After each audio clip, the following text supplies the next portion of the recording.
Hey, John. Hey, Eric. How's it going tonight? I'm good. How was your Thanksgiving? My Thanksgiving was good. We had, 16 people here. Yeah. And I think I mentioned we were cooking a gigantic turkey, which we did. It was, Godzilla turkey. But tasted like chicken. No, wait. But it was really good. It was fun. Yeah. How about you? We had a great time. We laughed about the article about the most prevalent side dishes in the different areas. Oh, yeah. Oh. And? And somebody did bring salad to our house. I thought of that when I saw it. I was like, oh, no. I mocked it mercilessly, but yeah, I did not have any salad. I felt that would be a violation of my Thanksgiving dinner principles. Does Jell-O salad count? I don't even know if it's a Jell-O. It's not really a salad. No, that Jell-O, if it includes Jell-O, it does not actually constitute a salad in my book. Not in the book of John. Okay. Salads do not include Jell-O. Well, we had a great Thanksgiving as well with a long road trip home, and I got home, and as I mentioned, I'm doing basement remodel, and I went down to just check my handiwork, and there was a puddle of water, a wall that goes to the exterior, and I thought it was just rainwater seeping in from underneath, and it's not. After chopping out drywall and up the thing and finding fiberglass insulation soaked with water, I discovered a leaky pipe from the laundry room above that's been down into the basement. So brutal. But got that all fixed. I learned about this thing called shark bite and PEX. Isn't that awesome? It's some kind of black magic because I'm not putting the drywall back up yet because I'm looking. That was too easy. It's going to start to leak. But was it weeping when you got home today? No, it's all perfectly dry. Totally, yeah, it's magic. I'm telling you. And I went from the copper pipes that I pulled out, that we ripped out, were just insane. There was like 12 different connections going every which way. You remember Windows NT screensaver pipes? Oh, totally. That's what was from the laundry room down into the basement to the connection. They were insane numbers of curves and corners and twists and turns for no reason. So now I have 2 elbows that go straight through the wall up to the laundry room, hot and cold for the washing machine. So repaired. Fortunately, there wasn't any really bad water damage. It pretty much is stuck to the one little seam from the top or the channel from the top to the bottom, and been running a fan for a while, drying it out. So have you run the washer since you wired it back up? Yes, because we got home from Thanksgiving with suitcases full of dirty laundry. I bet you did. That's what happens when you come back. So we discovered it when I got back. I ripped everything out the next day, put everything together the next night. A buddy of mine convinced me to do it. I had called a plumber initially because there are 2 things I'm nervous about: plumbing and electrical. Because 1, you can die, and 2, you can flood your house if you don't do it right. Walls and painting and simple things. I could do that, but he's done a bunch of it, and he convinced me to try it, and he had the tools, and he came over and showed me how to do it. And like I said, it's some kind of black magic, that shark bite stuff. Yeah, that's cool. But it's cool. All good. So next week, floors come in. May you have a dry house. All right. Follow up. Yeah, let's get into it. So I think you actually found this one, but we talked last week about the implant in the hand, the microchip implant in the hand. Yes. And then was it the week before we talked about how Sweden is going cashless? Yeah, it was your something cool, I think, was a cashless society. There's an article in the New York Times about Sweden's cashless society, and one of the lines in the article is more than 4,000 Swedes have implanted microchips in their hand, allowing them to pay for rail travel and food or enter keyless offices with a wave. It's coming, my friend. You're going to be chipped just like your... Yeah. Just like your dog. Just like my dog and my horses. That's right. And my cats. I don't know. I don't think we have the cats chipped, but we do have the dogs. I mean, you'd be a bad pet parent these days if you didn't chip your dog just in case. Yeah. So anyways, and because all shelters and everything else, the first thing they do is they check for whether or not there's a chip in the dog and get them right back if for some reason they're ever lost. Yep. So anyways, short follow-up, 2 for 1, 2 for 1. Yeah, that is a 2 for 1 follow-up. That's great. I had one article that's at least worth posting and follow-up from the same guy that did the mobile ad network crackdown. Right. Oh, I guess it was a couple weeks ago at this point. There was another article this week by the same guy about not research that he had done, but the fact that the FBI and a number of security companies, but I think it started with Google, took down a huge botnet and another massive mobile ad fraud scheme. Boy, the article goes on and on and on. So go check it out. But let's see, I pulled out a couple of facts. 1.7 million computers in the botnet, 5,000 counterfeit websites, presumably serving ads. Right. 60,000 accounts with advertising companies. How many advertising companies are there? I mean, is it hundreds? Thousands? I don't. How do you have 600 accounts know. With a single? I don't know. I don't know. But that sure seems like a lot of accounts with advertising companies. Yeah, I don't know. It's got to be more than one per answer company. To that question. Yeah. Oh, totally. No, I think that's like, how many fake Gmail accounts can you create and sign up for serving ads in different places. Just the last thing I guess I'd point out on there was, I don't know if they'll get their money back, but Google had to they couldn't pull the funding from the fake sites without letting them know that they were or that they'd been discovered. Oh, right. So Google had to let them keep earning money while the investigation was ongoing. And it took a long time I think it was like a year and a half in the making. So Google had to had to basically pay out to the criminals while reimbursing the advertisers, evidently. So that seems like something that I would want to know a little bit more about, how that is made whole, or if Google ever can be made whole, or if that's just considered a cost of doing business in terms of cracking down on, ad fraud. Yeah. All right. Topics. What do you got for me this week? So I have two, and they'll actually be quick because I actually kind of want to get to yours because it tickles me yours. So one that crossed my eyeballs this week was not a cryptocurrency.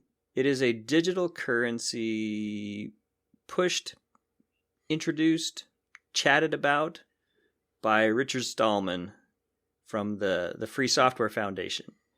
The idea behind it is to be able to, have a digital currency that's available, that's not dependent on peer-to-peer networks and tries to avoid things. Yeah, so it's built not necessarily with privacy in mind. And even Stallman has a quote in there saying, "I wouldn't want perfect privacy because that would mean it would be impossible to investigate crimes at all. And that's one of the jobs we need the state to do." He also talks about, it's a digital currency that works with governments and states because states need to do many vital jobs, including fund research, fund education, provide everyone with medical care, build roads, maintain order, provide justice, including those who are not rich and powerful. So the state's got to bring in a lot of money, which is a big break from what I think you hear people talk about in the blockchain-based or Bitcoin or digital currency avenues. Right. but it's supposed to come out sometime the end of this year, maybe early next year. It's called Taler. I don't know if that's Taler or Taler. I don't know how to pronounce it. Taler? Is that how? Yeah. So, anyways, that was just one. Just go read up, and there's more to digital cash than just blockchains and Bitcoin. I should have talked to my buddy Richard Stallman and suggested a better name than Taler. I would go with Nuke. Nuke. GNUC, and it could be nukes, not a universal currency. Okay, I'm sorry. I couldn't resist. That's yeah. Yeah. GNU's not Unix. Thank you. I know. Anyways, only old people get that joke. Kind of like those who remember pipes on Windows NT. Yeah, of course. Who doesn't? Okay, anybody who was born after half the planet out there's like NT, Windows what? After NT. All right, yeah.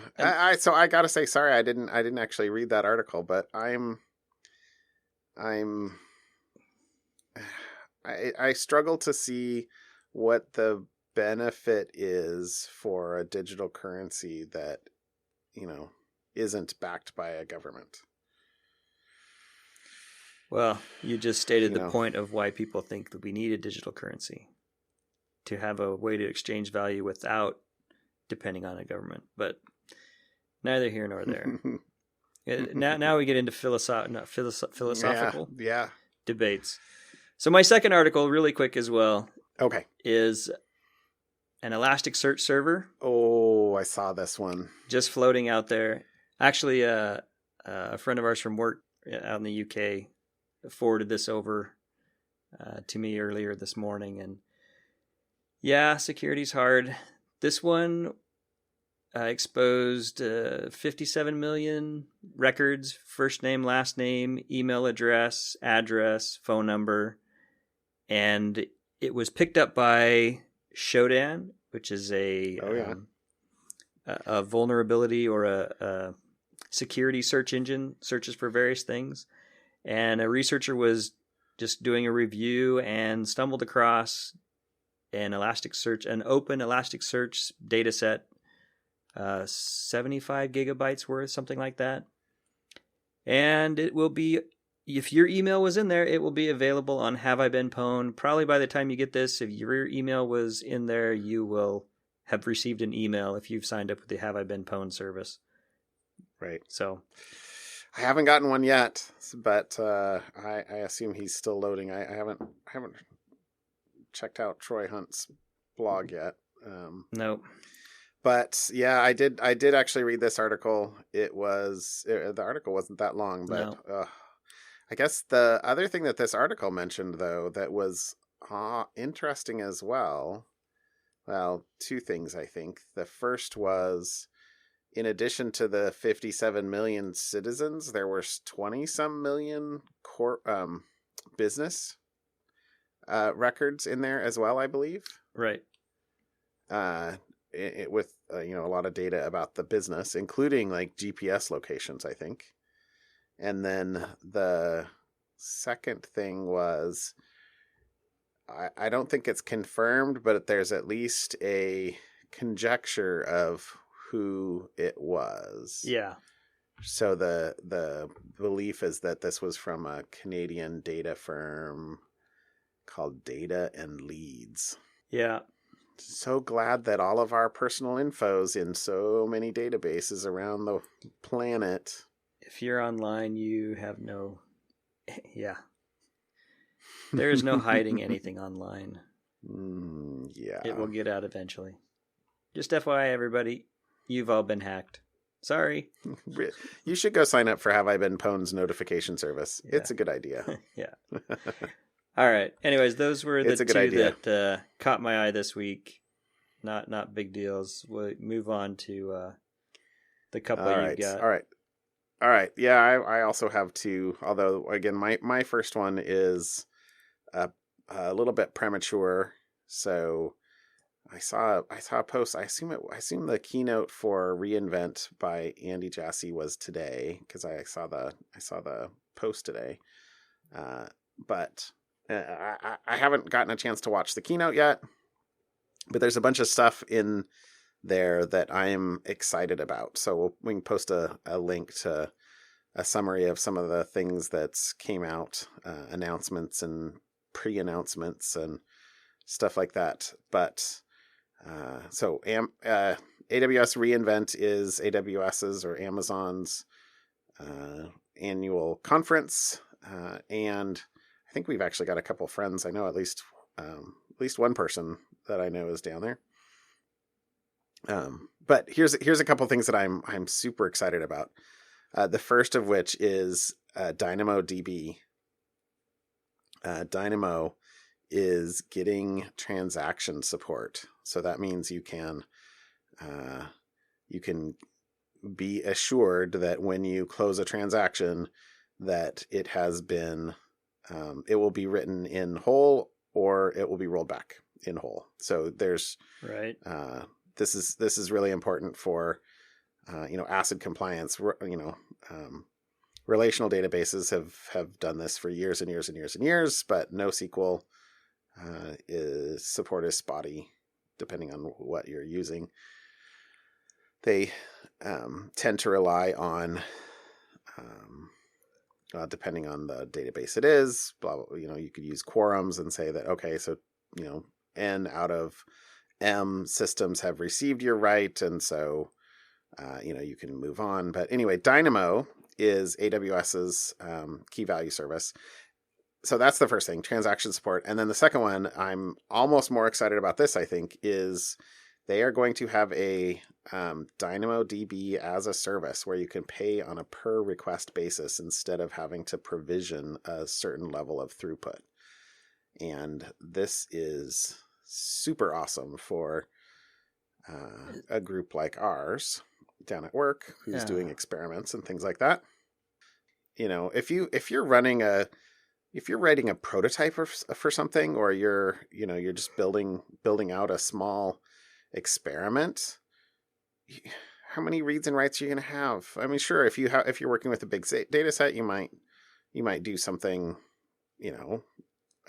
relatively big for a bit, and maybe you're doing some scale testing or something like that. But essentially, the cost of this, at least in US East, I haven't looked to see if it varies, but the cost for this is basically $1.25 for 1 million writes and 25 cents for 1 million reads. And 1 million reads and writes, of keys, that's a lot. Oh, I'm going to be really happy about this. Because at least, a lot of the stuff that I play around with, I might build something, create a table, and then I want to blast data at the table for 5 minutes, 10 minutes, an hour, and then I'm done with it for a day or 2 days or a week. And I don't want to have to provision and deprovision and data. I'd rather pay, $1 or 75 cents for, a bunch of writes and then be done with it. I think that makes me super excited.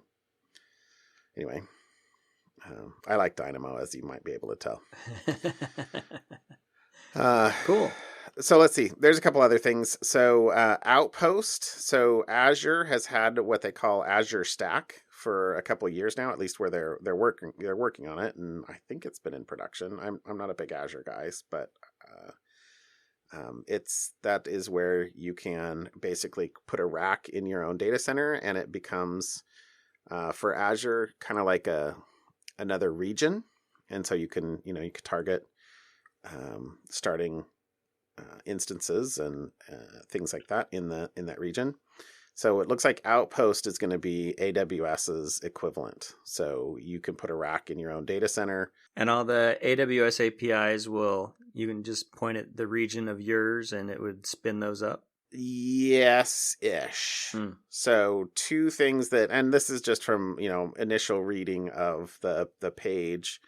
First of which is that it looks like it's EC2. It's basically EC2 at the beginning. So you can do VPCs, network configuration, instance configuration, storage configuration.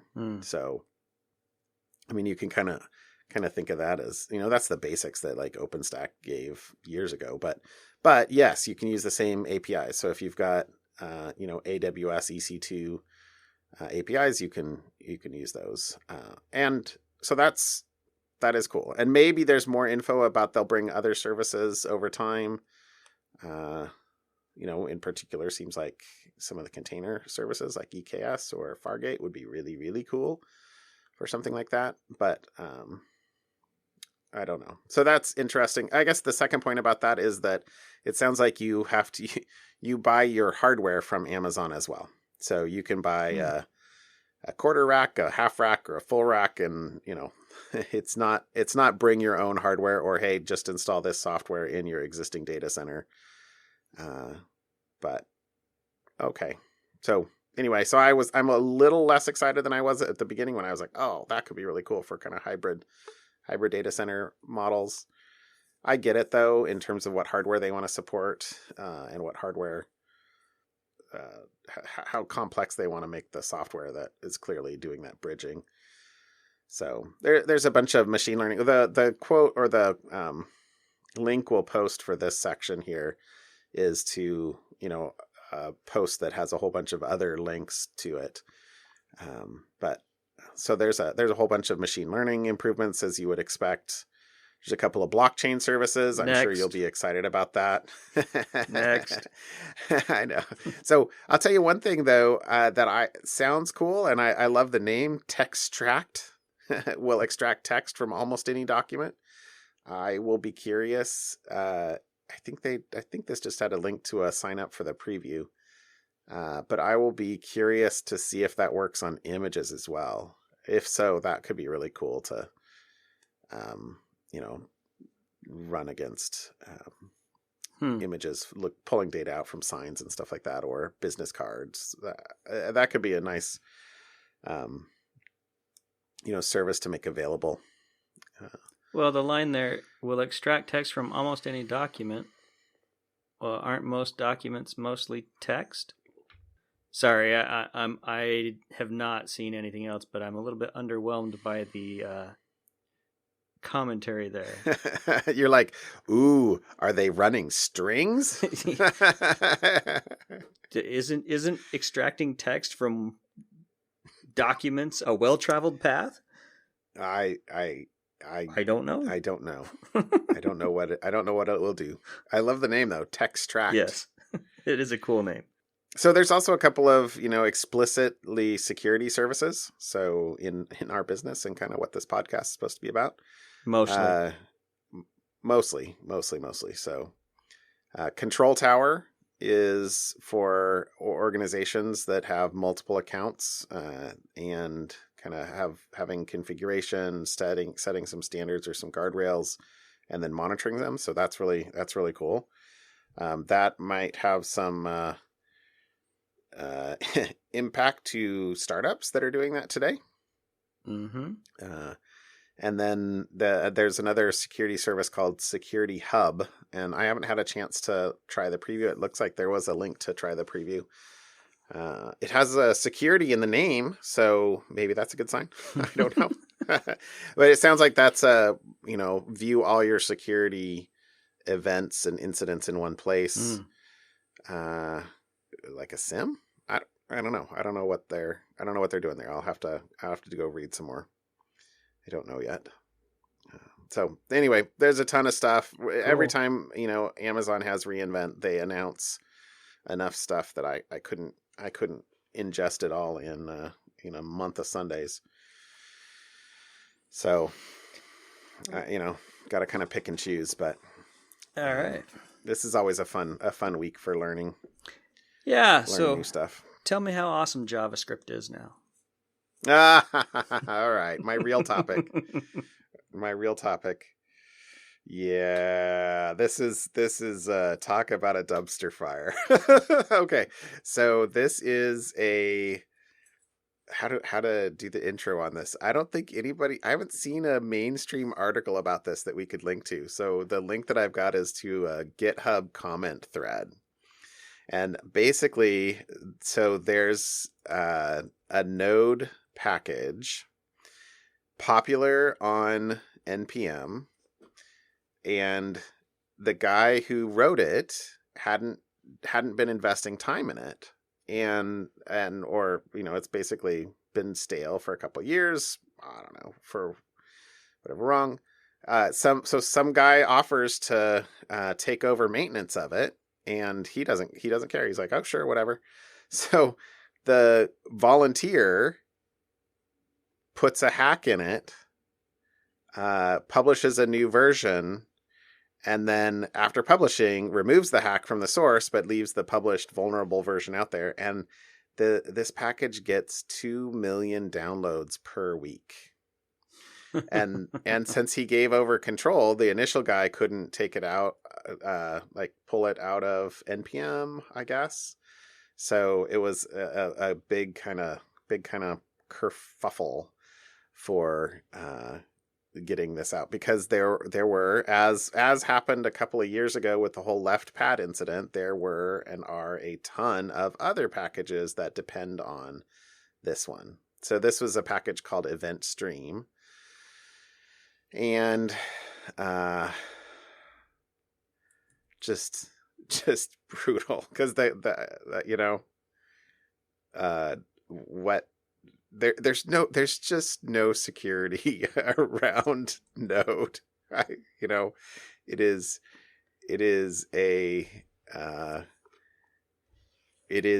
a wild west in terms of people consuming packages, consuming things live off the tip of the development branches. Yeah, and it also kind of points to the whole other side of open source. Open source is great, but a lot of people are used to open source meaning free, meaning I don't have to pay for it.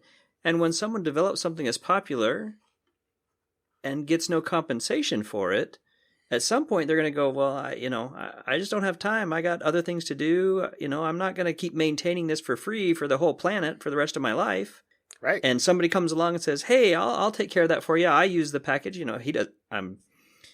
How are you supposed to vet that, right? Out there, if someone comes along who maybe they've contributed a few things in the past, you go, yeah, sure. You want to take, ownership? Here you go. You are the maintainer. Or especially if it's popular, maybe it's worth some money. That happened in that ad fraud case a couple of weeks ago, where people with popular iPhone or Android apps, got paid for them to take over the app, and then the ad fraud company would maintain the app to at least a certain extent, just so they could have the air cover for their fraud scheme. Yeah. If you develop a package, it becomes really popular. Somebody's willing to either take work off your hands, and of course, I can't blame the initial originator in too much of this for being taken advantage of. At the end of the day, you would think that it should be harder for something like this to get in and then have such a broad impact so easily. And it really has more to do with the security processes in place to go from publishing to the published to availability than it is anything else. There's nobody to verify that it's right. I mean, the security of Node packages this has not changed since the person published it. Yeah. And when your security model depends on the honesty and integrity of anonymous citizens, anonymous contributors, that's a place where the worst of human nature can exploit. That's what exploiting is all about. That's what. Yeah. Yes. Anyways. Yeah. Oh, so you what want to did know this target? the punchline? That's what I want. You want to know the punchline? Yeah. So it targeted another package that gave access to a Bitcoin wallet. That's right. So if it found in your Node app another package called BitPay Copay, that it hacked that to steal the wallet, to steal the Bitcoin out of wallets. Just like what was a couple weeks ago, the Stat Counter website that got hacked to target a specific exchange, Gate.io. It's well. So why are they targeting Bitcoin wallets? I don't know, John. Why are they targeting Bitcoin wallets? That's where the money is, Eric. Well, for now. Well, exactly. Yeah, Give it a few hours. It's a business model. It's a business model thing. I mean, that was what people said about ransomware, a couple of years ago. And not that ransomware has gone away yet, but yeah, the real innovation, quote unquote, around ransomware was a business model innovation. So, targeted a Bitcoin wallet. But yeah, seriously, 2 million downloads per week. And that's a lot of apps. Even if 99% of those apps are not used by only one person. Yep. That's still a ton of apps that are used by a lot of people. So yeah. Well, I mean, so you remember, I guess this is the way I think about it. And I don't know if this is what really happens, but the thing is that so many people, so many developers or development shops that are leveraging things like Node, when they go to do a clean build, they're doing a npm and init, right? And that's going to go out and it's going to download from source, from the package repository, everything. They're not getting it from a known, good, vetted, we know this version works. They're pulling straight from the interwebs. So every single build of every single software. So, that 2 million downloads might only represent, 100,000 apps or 20,000 apps if they, are each doing, 100 builds a week or something like that. But right. Anyway, yeah. And I gotta, there's one other knock-on effect here. So, who else uses Node? Yes, I do. Yes, you do. You see the notes. I see the notes. And I also use this app every day. It's my favorite code editor. Right. On the Mac. Visual Studio Code is an Electron app. And yeah, it uses Node underneath the scenes, which means that extensions to Visual Studio Code can be vulnerable. And so just don't install the BitPay extension plugin and you should be fine. Yeah. So Microsoft actually posted a blog post November 26th. What is that? 2 days ago. That says, oh wow, this is much shorter than when I first loaded this. So I guess they're editing this live or something like that. Anyway, that has a list of, so they basically took in the VS Code marketplace, did a scan for all extensions that included the vulnerable package or vulnerable module, and then they blocked those extensions from being able to be downloaded from the marketplace. And then obviously so anybody different. Who has those installed is problematic because they've got those, but they have some instructions for people how to see and then how to clean up. Okay, so this is different than I guess I initially thought. So this isn't VS Code having this problem. It's extensions that you can install into VS Code from third parties might have this problem. Because in my head, I was like, man, Microsoft sure would be big enough that they would be pulling and building VS Code from a well-known location and not be affected by this, or less likely to be affected by this. Yeah. So, I mean, they did say, in fact, there's a quote here that says, we immediately checked to see if we were affected. We scanned Visual Studio Code. Both product installs of Visual Studio Code, Stable and Insiders, are safe. But then they scanned all extensions in the VS Code Marketplace and, I actually hadn't caught this before. So they decided to take aggressive actions to protect their users and automatically uninstalled vulnerable extensions. So if you had an extension disappear on you in the last 2 days, then this might be why. So cool. Yeah. Anyway, so that was my real topic, which is yay JavaScript. You know, it's not JavaScript. Node's not JavaScript. This is not a language thing. This is a framework environment thing. But yes, yay JavaScript. Yeah. No, it's good. It's good stuff. But yeah, this was my real topic. That is a dumpster fire. Just in time for something fun. Okay, something fun. My something fun.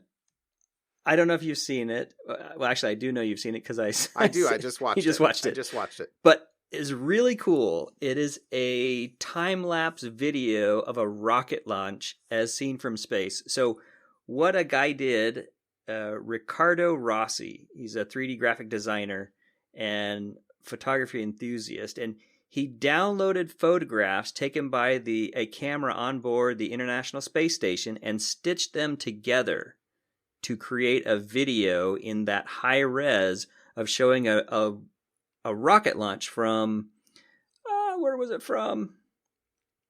It was like the internet. Oh, where the rocket? Yeah, where the rocket launched from. I don't remember seeing. Anyways, it says it was launched from Kazakhstan. There you go.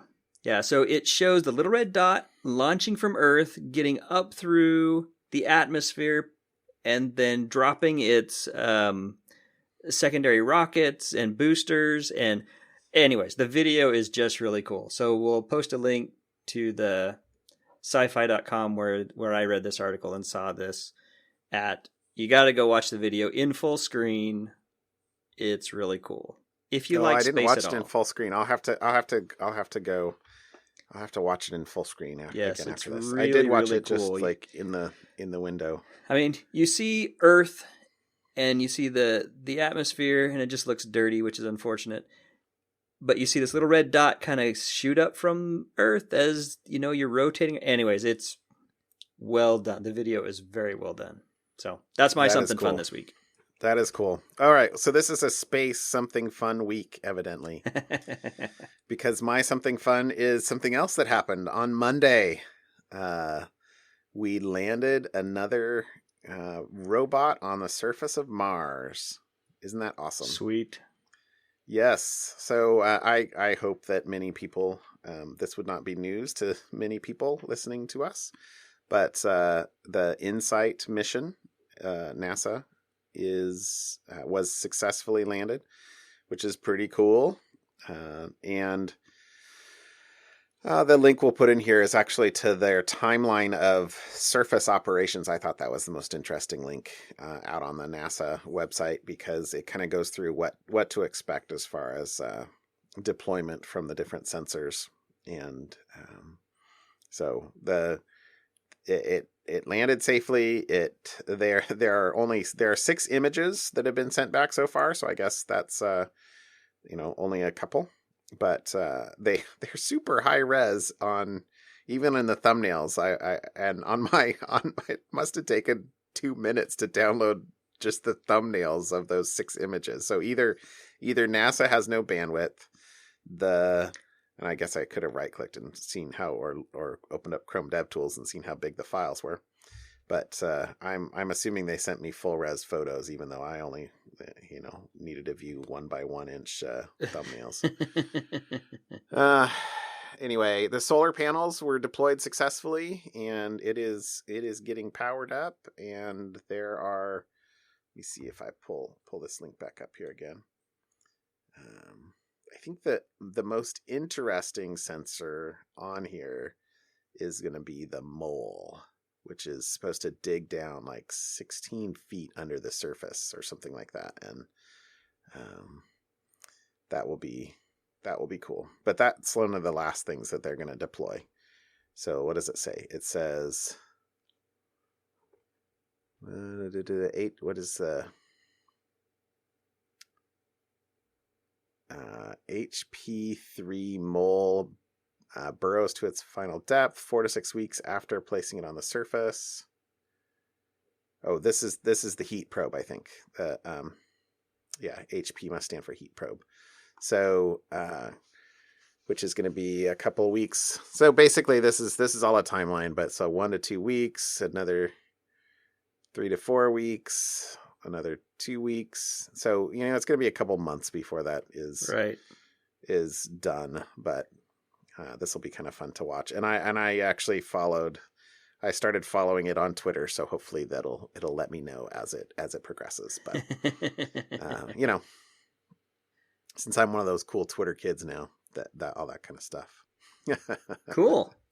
No, this is really cool. I'm excited about.